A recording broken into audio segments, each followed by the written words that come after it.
السلام علیکم ورحمۃ اللہ وبرکاتہ۔ بسم اللہ الرحمن الرحیم۔ ناظرین، وہ فرعون جس کا ذکر قرآن پاک میں ملتا ہے، جو حضرت موسیٰ علیہ السلام کے دور میں پایا جانے والا فرعون تھا۔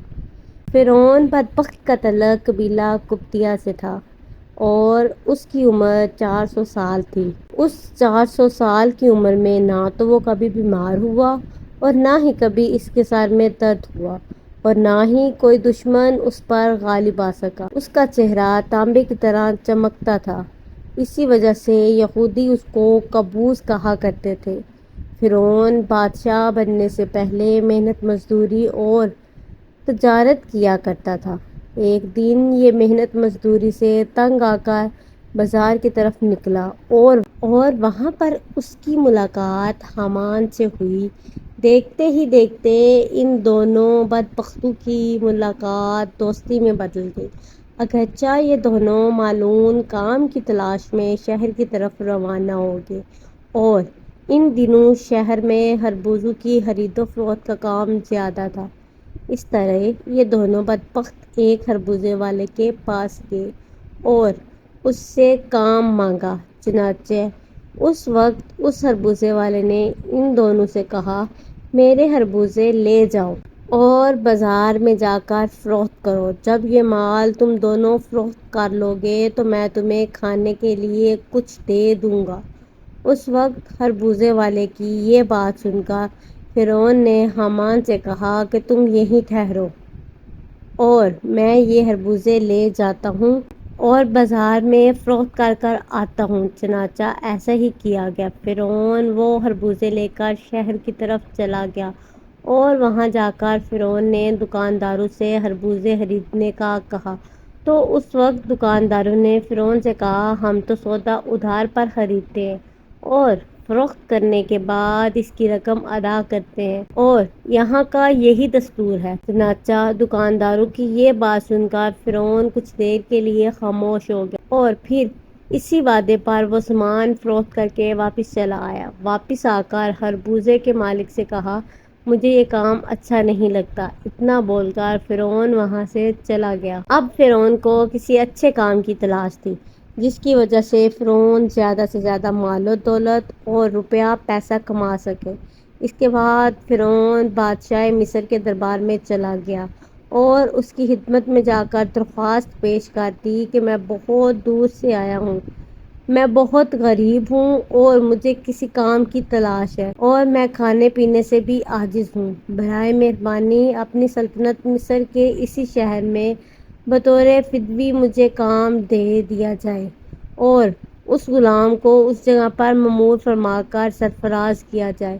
چنانچہ اس وقت فرعون کی یہ بات سن کر مصر کے بادشاہ نے کہا کہ تو کون سا کام چاہتا ہے؟ چنانچہ بادشاہ کی یہ بات سن کر فرعون نے کہا کہ مجھے مصر کے قبرستان کی دروگی دے دی جائے اور اس کے بدلے میں کچھ رقم فدیے کے طور پر شاہی خزانے میں جمع کروایا کروں گا اور باقی رقم اپنے پاس رکھوں گا، اور میری اجازت کے بغیر مصر کے اس قبرستان میں کوئی بھی مردہ دفن نہ ہو۔ یہ بات سن کر اس وقت کے بادشاہ مصر نے فرعون کو مصر کی قبرستان کی دروگی دے دی۔ چنانچہ اس طرح مصر کے قبرستان کی دروگی ملتے ہی فرعون بہت خوش ہوا اور خوشی خوشی جا کر قبرستان کے دروازے پر بیٹھ گیا اور انتظار کرنے لگا کہ اب کون آئے گا جو اپنے مردے کو قبرستان میں دفن کرے گا۔ ناظرین، اللہ تعالیٰ کے حکم سے ایسا ہوا کہ اسی سال مصر میں ایک وبا پھیل گئی، جس کی وجہ سے مصر کے بہت سارے لوگ مرنا شروع ہوئے۔ فرعون نے جب یہ دیکھا تو اس نے ہر لاش کے بدلے ان کے وارثوں سے ایک ایک سونے کا درہم لینا شروع کر دیا، اور اس کے بعد کچھ ہی دنوں میں فرعون کے پاس بہت ساری دولت جمع ہوگی اور فرعون امیر ہو گیا۔ اتنا زیادہ مال و دولت اکٹھا ہو جانے کے بعد فرعون نے سوچا، کیوں نہ مصر کے تمام قبرستانوں کو اپنے انڈر میں کیا جائے۔ لہٰذا فرعون نے ایسا ہی کیا۔ فرعون نے وقت کے بادشاہ کو بہت سارے پیسے دیے اور مصر کے تمام قبرستان کی دروگی اپنے ذمے لے لی۔ چنانچہ اس طرح فرعون قبرستان کی دروگی کے ذریعے بادشاہ مصر کے خزانے میں بہت سارا روپیہ پیسہ جمع کرواتا اور فرعون کے اس عمل سے بادشاہ مصر بہت خوش ہوتا اور بادشاہ مصر فرعون کو پیار اور عزت دینے لگا۔ چنانچہ اسی دوران اللہ کے حکم سے ایسا ہوا کہ اس وقت مصر کا وزیر مر گیا، اور چونکہ فرعون اس وقت بادشاہ مصر کا بہت زیادہ قریبی بندہ بن چکا تھا، لہٰذا مصر کے بادشاہ نے فرعون ہی کو مصر کا وزیر مقرر کیا۔ اقتدار ملتے ہی فرعون اقتدار کے نشے میں مست ہو گیا اور اس نے اپنے بدبخت دوست حامان کو بھی اپنے پاس بلوا لیا۔ اس وقت فرعون اپنے دوست حامان سے کہنے لگا کہ میں چاہتا ہوں کہ میں خدائی کا دعویٰ کروں اور ساری مخلوق مجھ کو خدا مانے اور میری عبادت کرے۔ فرعون کی یہ بات سن کر حامان بہت حیران ہو گیا اور حامان فرعون سے کہنے لگا کہ اگر تو خدائی کا دعویٰ کرنا چاہتا ہے تو سب سے پہلے بنی اسرائیل کی تمام مخلوق کو اپنے ہاتھ میں لے اور ان کے دل میں اپنی محبت پیدا کر۔ حامان کی یہ بات سن کر فرعون نے حامان سے کہا کہ ایسا کرنے کے لیے آخر کیا جائے اور یہ لوگ کس طرح مجھے اپنا خدا تسلیم کریں گے، کیونکہ اس وقت تمام لوگ حضرت یوسف علیہ السلام اور حضرت یعقوب علیہ السلام کے دین پر تھے، اور کس طرح وہ لوگ اپنا دین چھوڑ کر فرعون کو اپنا خدا تسلیم کرتے۔ اس وقت فرعون نے اپنے دوست حامان سے اس کے بارے میں کوئی تدبیر نکالنے کا کہا۔ فرعون کی یہ بات سن کر حامان کچھ دیر کے لیے سوچتا رہا، اور پھر یہ تدبیر نکالی کہ بادشاہ مصر سے یہ درخواست کی جائے کہ میں چاہتا ہوں کہ مصر کے تمام لوگوں کی تمام تر خواہشات مفت میں پوری کی جائیں اور ان لوگوں کے تمام تر اخراجات میں اپنی جیب سے ادا کروں گا، اور جو لوگ جو چیز بھی حاصل کرنا چاہیں وہ مفت میں حاصل کر سکتے ہیں۔ چنانچہ اس وقت بادشاہ مصر نے فرعون کی یہ بات سن کر اس کی یہ درخواست قبول کر لی اور 1 سال کے لیے تمام مصریوں کو یہ رعایت فراہم کر دی، اور فرعون نے 1 سال میں ہونے والے تمام تر اخراجات کی رقم حامان کے ہاتھوں بادشاہ کے خزانے میں جمع کروا دی، اور پورے مصر میں یہ اعلان کروا دیا گیا کہ اس سال خزانہ رعایتوں پر دستیاب ہے۔ ہم نے اپنی طرف سے تمام تر اخراجات کی رقم بادشاہ مصر کے خزانے میں جمع کروا دی ہے، اور مزید 2 سال کے اخراجات کی معافی کے لیے ہم نے دربار اعلیٰ میں درخواست کی ہے اور وہ بھی قبول ہو گئی ہے۔ چنانچہ فرعون کی یہ بات سن کر مصر کے تمام لوگ بہت خوش ہوئے اور مصر کے تمام لوگوں نے فرعون کی ترقی کے لیے خوب دعائیں کی۔ چنانچہ ادھر مصر کی عوام فرعون کے اس عمل سے بہت خوش تھی، اور ادھر چند دن بعد مصر کا بادشاہ اللہ کے حکم سے اپنی موت آپ مر گیا۔ چنانچہ اس وقت مرنے والے بادشاہ کا کوئی بھی وارث نہ تھا جو اس کے تخت پر بیٹھتا اور اس کی بادشاہیت کو سنبھالتا۔ اس طرح مصر کے بادشاہ کی تدفین کے بعد 3 دن تک عیادت ہوتی رہی، اور چوتھے روز مصر کے تمام لوگ بادشاہ مصر کے دربار میں حاضر ہوئے اور کہنے لگے، بادشاہ کے تخت پر کس کو بٹھایا جائے، کیونکہ ملک بادشاہ کے بغیر نہیں چل سکتا۔ چنانچہ اس وقت مصر کے لوگوں نے فرعون سے یہ نیکی دیکھی تھی کہ فرعون نے 3 برس کا خزانہ مصر کے لوگوں پر معاف کروایا تھا اور ان کے اخراجات کا خرچ اپنے پاس سے بادشاہ مصر کو دیا تھا، اس لیے مصر کے تمام لوگ فرعون کے اس عمل سے بہت زیادہ خوش تھے۔ فرعون کی یہ خیر خواہی دیکھ کر مصر کے لوگوں نے بدبخت فرعون کو بادشاہ کے تخت پر بٹھا دیا، اور اس طرح فرعون بدبخت مصر کا بادشاہ بن گیا۔ اس وقت لوگوں نے یہ خیال کیا کہ فرعون بہت اچھا انسان ہے اور ہماری رعایا کا بہت اچھا خیال رکھے گا۔ اس طرح جب یہ فرعون مصر کے وزیر سے مصر کا بادشاہ بنا تو اس وقت فرعون نے اپنے دوست حامان کو مصر کا وزیر مقرر کر دیا۔ فرعون مصر کا بادشاہ بنتے ہی اپنے دوست حامان سے کہنے لگا کہ اب پورے مصر میں ہماری بادشاہی ہے، ہم جو چاہیں وہ کر سکتے ہیں۔ اس وقت فرعون نے حامان سے کہا کہ اب کوئی ایسی تدبیر نکالو جس کی وجہ سے مصر کے تمام تر لوگ مجھے خدا ماننے لگے، نعوذ باللہ، اور میری عبادت کرنے لگے۔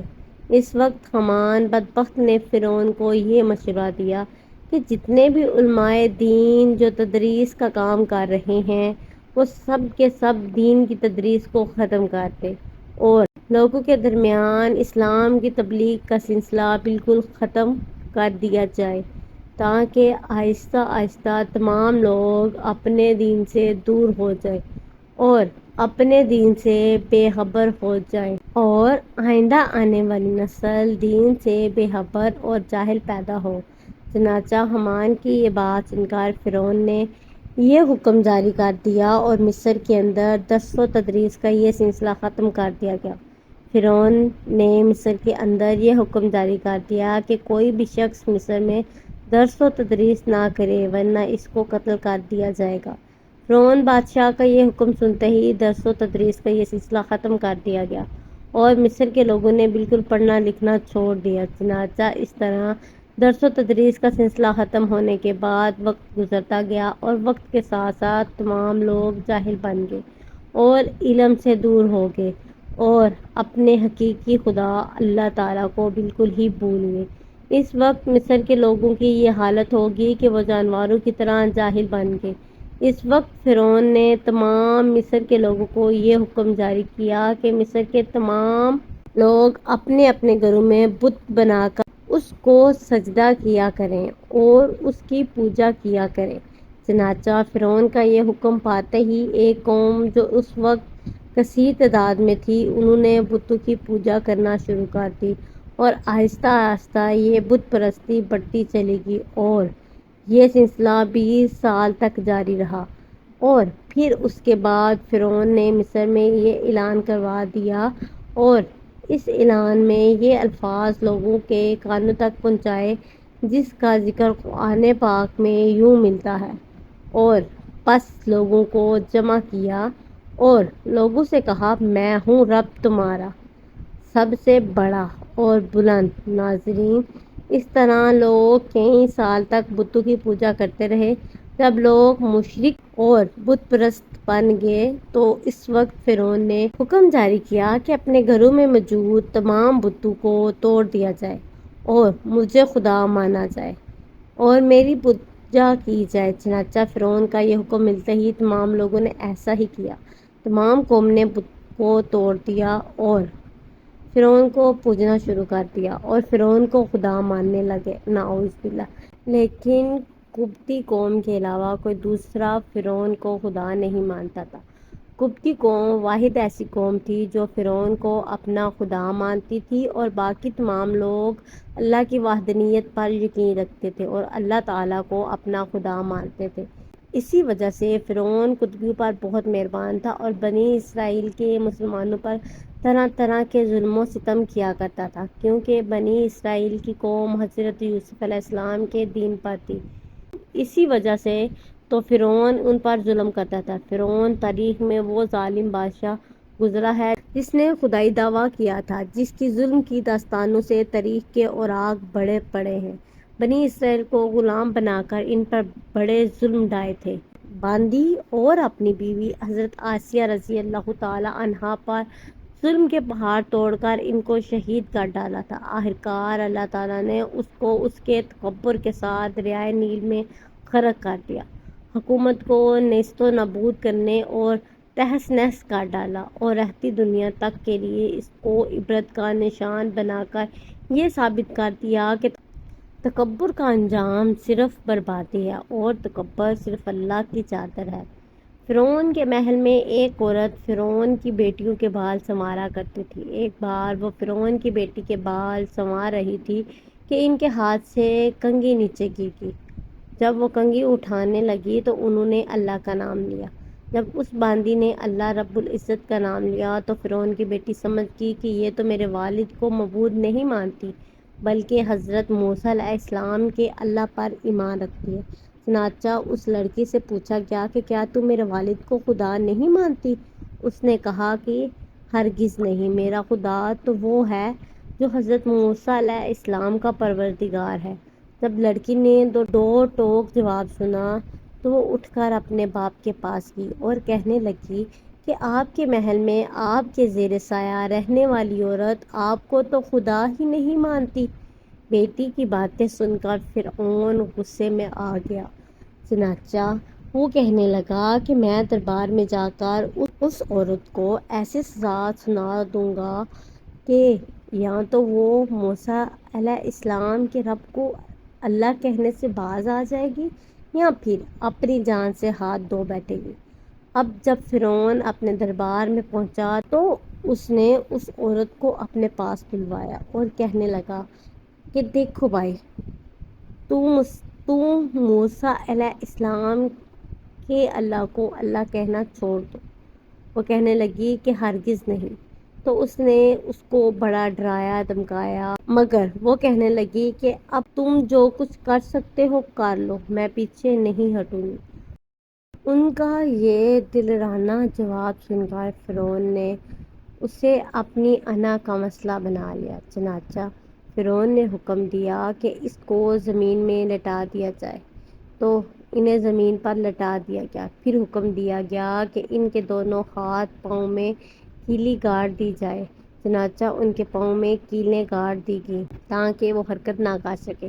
اسی دوران وزیر آیا اور اس نے فرعون سے کہا کہ ایک دودھ پیتی چھوٹی سی بچی بھی ہے، اگر اس کی بیٹی کو اس کے سامنے ہی قتل کر دو تو یہ اپنی ممتا سے مجبور ہو کر آپ کی بات مان جائے گی۔ اس کے بعد فرعون نے اس دودھ پیتی بچی کو گھر سے بلوایا اور اسے اس کے سینے پر لٹا دیا۔ تو فرعون کہنے لگا کہ میں تمہاری اس بچی کو تمہارے ہی سامنے قتل کر دوں گا۔ باندی فرعون کی اتنی بڑی دھمکی سن کر بھی یہ کہنے لگی کہ اب میرے دل میں اطمینان اتنا بھر چکا ہے کہ میں اپنی آنکھوں سے بیٹی کو خون میں لت پت تڑپتا تو دیکھ سکتی ہوں مگر اپنے ایمان کا خون نہیں دیکھ سکتی۔ چنانچہ باندی کے سینے پر ہی اس کی معصوم بچی کی گردن کاٹ دی گئی۔ جب وہ بچی ٹھنڈی ہوگی تو فرعون کہنے لگا اب ہم تمہیں قتل کر دیں گے۔ تو وہ کہنے لگی تو جو مرضی چاہے کر لے، میں پیچھے نہیں ہٹوں گی۔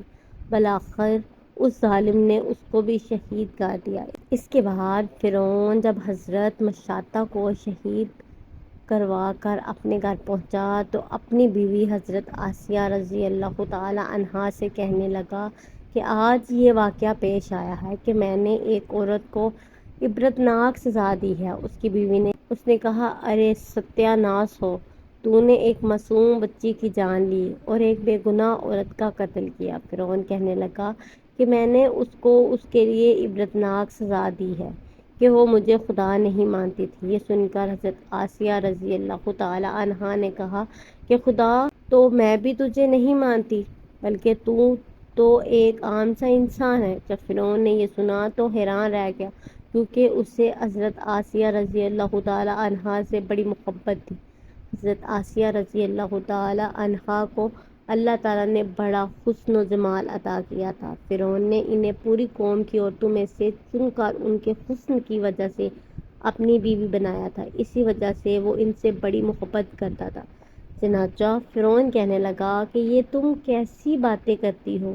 وہ کہنے لگی کہ میں بالکل ٹھیک کہہ رہی ہوں کہ تو جھوٹا ہے، پروردگار تو وہی ہے جس کا پیغام لے کر حضرت موسیٰ علیہ السلام تشریف لائے ہیں۔ فرعون نے یہ بات سنی تو اس سے بہت غصہ آیا، لہٰذا کہنے لگا کہ میں تمہارا بھی وہی حشر کروں گا جو میں نے مشاطہ کا کر کے آیا ہوں۔ وہ کہنے لگی تو جو چاہے کر لے، میرے ساتھ میرا پروردگار ہے۔ اب میں نے یہ فیصلہ کر لیا ہے کہ میں اپنے پروردگار کو کبھی نہیں چھوڑ سکتی، البتہ تیری ہر چیز کو لات مار سکتی ہوں۔ جب اس نے یہ باتیں سنی تو وہ پھر دربار میں آیا اور اس نے پھر سے لوگوں کو جمع کیا اور کہنے لگا دیکھو یہ کتنی بڑی سازش ہو گئی ہے، موسیٰ علیہ السلام نے میری بیوی کو بھی بہکا لیا ہے۔ آج میں اس عورت کو یا تو مار ڈالوں گا یا پھر اپنی بات سے ہٹ جائے گی۔ چنانچہ اس نے حضرت آسیہ رضی اللہ تعالی عنہا کو گرفتار کروا لیا۔ ایک وقت تھا کہ وہ ملکہ تھی اور ان کے اشارے پر نوکر چاکر بھاگ بھاگ کر کام کیا کرتے تھے۔ لوگ احترام کی وجہ سے ان کی طرف آنکھ اٹھا کر بھی نہیں دیکھتے تھے۔ آج وہ فرعون کے دربار میں ملزم بن کر کھڑی ہیں، صرف اللہ کی محبت میں۔ پھر فرعون حضرت آسیہ رضی اللہ تعالی عنہا سے کہنے لگا کہ تو اتنے عالیشان محل میں رہتی ہے، اتنی نعمتوں میں پلی ہے اور میں نے تجھے اپنی محبوبہ بنایا، لیکن میں سب کچھ تجھ سے چھین لوں گا۔ بہتر یہ ہے کہ تو اب بھی باز آ جائے اور مجھے خدا مان لے۔ حضرت آسیہ رضی اللہ تعالی عنہا کہنے لگے کہ میں نے اب ایمان قبول کر لیا ہے، اس لیے میں اپنی بات سے پیچھے نہیں ہٹ سکتی۔ چنانچہ فرعون نے فیصلہ کر لیا کہ میں اسے بھی سزا دوں گا۔ اس کے بعد فرعون نے سب سے پہلے سزا کے طور پر انہیں رسوا کرنے کا فیصلہ کیا۔ چنانچہ فرعون نے فیصلہ کر لیا کہ میں اسے بھی سزا دوں گا۔ اس کے بعد فرعون نے سب سے پہلے سزا کے طور پر انہیں رسوا کرنے کا فیصلہ کیا۔ چنانچہ اس نے کہا کہ سب سے پہلے اس عورت کے جسم سے لباس اتار دیا جائے۔ اب سوچنے کی بات یہ ہے کہ کسی مرد کو کہا جائے کہ تجھے لوگوں کے درمیان بے لباس کر دیں گے تو اس کو کیسی شرم آتی ہے۔ وہ چاہتا ہے کہ زمین پھٹ جائے اور وہ اس میں سما جائے، اور عورت کے اندر تو اللہ تعالیٰ نے شرم اور حیا زیادہ رکھی ہے۔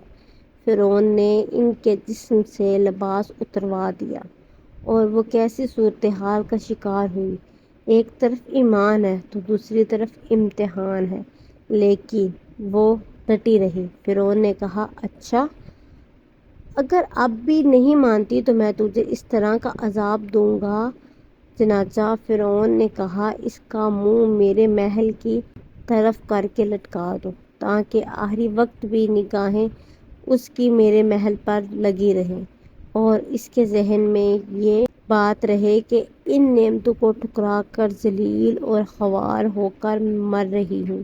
لہٰذا انہیں فرعون کے حکم کے مطابق لٹکا دیا گیا۔ ان کے ہاتھوں اور پاؤں میں لوہے کی کیلیں گاڑ دی گئی تاکہ وہ ہل نہ سکے۔ اس کے بعد فرعون نے لوگوں کو بلا کر کہا، اس کے جسم سے کھال اتار دو۔ اس ظالم نے زندہ کے جسم سے کھال اتروا دی، وہ بھی عورت، نازک بدن، مگر وہ اس کو برداشت کرتی رہی۔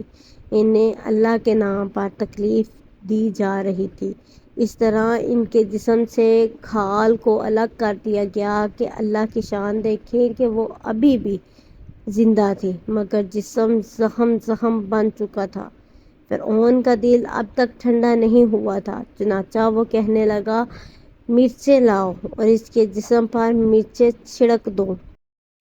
حضرت آسیہ رضی اللہ تعالی عنہا کے جسم پر مرچیں ڈال دی گئی، اللہ معاف کرے، تو وہ مچھلی کی طرح تڑپنے لگے۔ اس کی تڑپنے کی حالت میں انہوں نے اللہ کے حضور ایک دعا مانگی کہ اے اللہ، فرعون کا محل سامنے ہے اور وہ یہ کہتا ہے کہ ہم نے تمہیں اس محل سے نکال دیا ہے، آج کے بعد تم اس محل میں نہیں جا سکو گے، اس لیے اے اللہ مجھے اس محل کے بدلے جنت میں تیرے پاس ایک گھر چاہیے اور مجھے فرعون اور اس کے عمل سے نجات عطا فرما۔ اللہ تعالیٰ نے اس حال میں ان کو شہادت کے مرتبے پر فائز فرمایا اور جنت میں حضور اکرم صلی اللہ علیہ وآلہ وسلم کی زوجہ محترمہ بنا دیا۔ سبحان اللہ۔ ناظرین، ماضی میں لوگوں نے کیسی کیسی قربانیاں دے کر اپنے ایمان کو بچایا، ظلم کے پہاڑ سہ لیے لیکن ایمان کا سودا نہ کیا، ہر باطل طاقت سے ٹکرا گئے لیکن اللہ کو ناراض نہ کیا۔ آج کے گزرے دور میں ہم سے بہت چھوٹی قربانیاں مانگی جاتی ہیں کہ ہم اتنے احسان فرموش اور اتنے گئے گزرے ہیں کہ 5 وقت کی نماز بھی نہیں پڑھ سکتے۔ اللہ تعالی ہمیں عمل کی توفیق عطا فرمائے اور ہمارا خاتمہ بالخیر فرمائے، آمین۔ ناظرین، کمنٹ باکس میں اللہ تعالیٰ کے 99 ناموں میں سے ایک نام ضرور ٹائپ کیجیے گا۔ شکریہ۔